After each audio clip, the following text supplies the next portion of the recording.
here at Liam Coen, Radio Row. Heck of a season for you. You made it look easy as a coach. Thanks, Pete, for having me on, man. I know, look, it was really an honor to coach the Jags this year. It was. I mean, when you get an opportunity like that, Mr. Coen and his family to give me an opportunity and trust us, myself, Tony, and James, to go lead. When you're doing it with good people, usually good things happen, and we've got a great group of guys to work with. What was the biggest challenge for you in adjusting to being a head coach?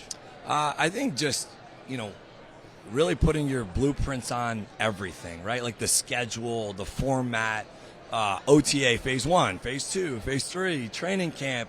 When you've been to a couple good places, right? LA, Tampa, you have coaches from so many good places. Well, it can become a challenge to figure out, okay, how do we want to do it, right? And I never really created a lot of schedules before, only for an offensive staff. And so that process, going through that, bouncing ideas off of coaches, I think that was a challenge. And then also, look, it's not just the offense anymore, right? You've got to have every decision you make is what's best for the Jags. What is best for the Jaguars? Not the offense, not the defense, not special teams. And getting a helmet on game day is challenging. And becoming a leader of men, right? Because everybody is a coordinator at some point. Yep. But you got to be able to lead those guys. And some guys do it well and some guys don't. You seem to have adjusted that pretty well. I'm very fortunate to grow up around college football, to see it. Was fortunate enough to be a captain in college at UMass for a couple of years there, and not always the best, athlete or fastest guy, jumped the highest, but we won.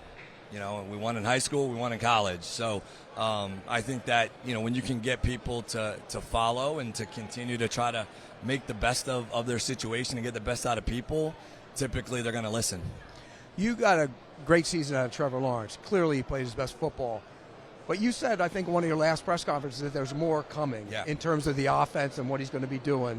What more? I mean, what's next for him? Well, I think you look at Trevor having the opportunity for the first time in a while to be healthy during an offseason and going into year 2 of a system with the collaboration with Grant Udinsky, Spencer Whipple, Shane Waldron, myself, John Van Dam, having an offensive chemistry with the same players.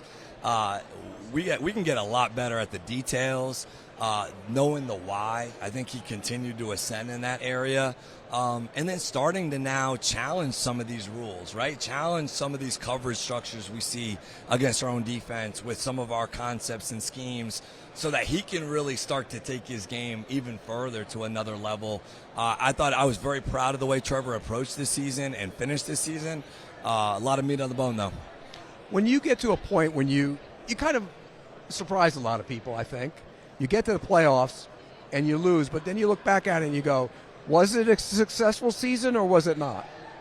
Look, that's 31 NFL teams are going to say it's not, right? I mean, when you don't win the Super Bowl, that is the ultimate result. But our process was a success, right? The final result, not. But the process in which we got there and the way that we competed, the way that we practiced, the way that our guys prepared each week, I would definitely say was successful. Now, that's the beauty of this league is you got to go now do it again. And every team's a new team. Every year's a new year. And that's the exciting part. And you're able to go and build it. At least I know I'm going to build it with a good group of guys, especially with Tony and James. One of the questions a lot of people have is about Travis Hunter.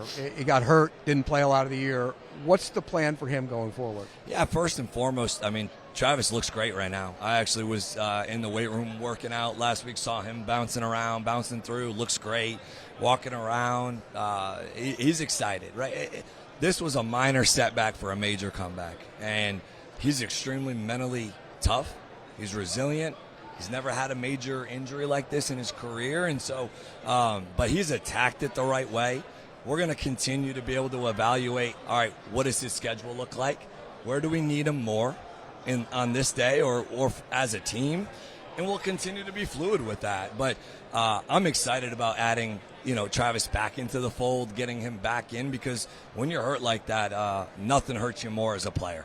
What's the next step? What do you guys need to improve on to become a even better top-tier team? I think specifically on offense, being able to be balanced throughout the entire season. I think that, beginning of the season, our run game really kind of helped us win a lot of those football games. As the season went, our pass game really kind of took on. And to be in this game on Sunday, you need both.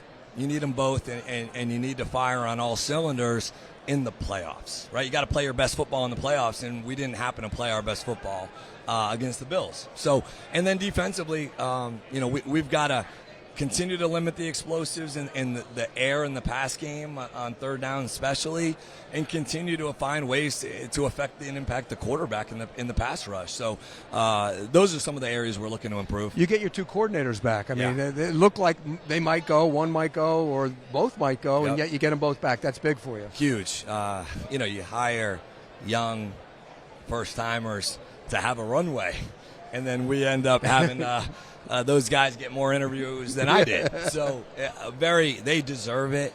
I'm very proud and fortunate to work with both Campy, Grant, and Heath Farwell, man, another top 5 special teams unit this year. So to have that chemistry coming back this year, to have really sound, solid 3 coordinators, I mean, that's huge for our continuity and chemistry. And so it allows our players and coaches to start faster this offseason without having to go back to square one. By the way, the Coach of the Year honors, you're in the mix, and if it were any other year, you'd probably be a slam dunk. But might be the hardest year to pick a Coach of the Year. Yeah, it's pretty cool though to even just be in the conversation, right? Like that's not a goal that I set out to have at the beginning of the season. Cool to be in the mix. Cool to be here and support Trevor Lawrence for MVP and comeback player of the year. Eric Armstead to be able to present the Walter Payton Man of the Year award, and Ross to be a Pro Bowler. So that's why you're here. That's why you do it. Cool to be in the conversation though.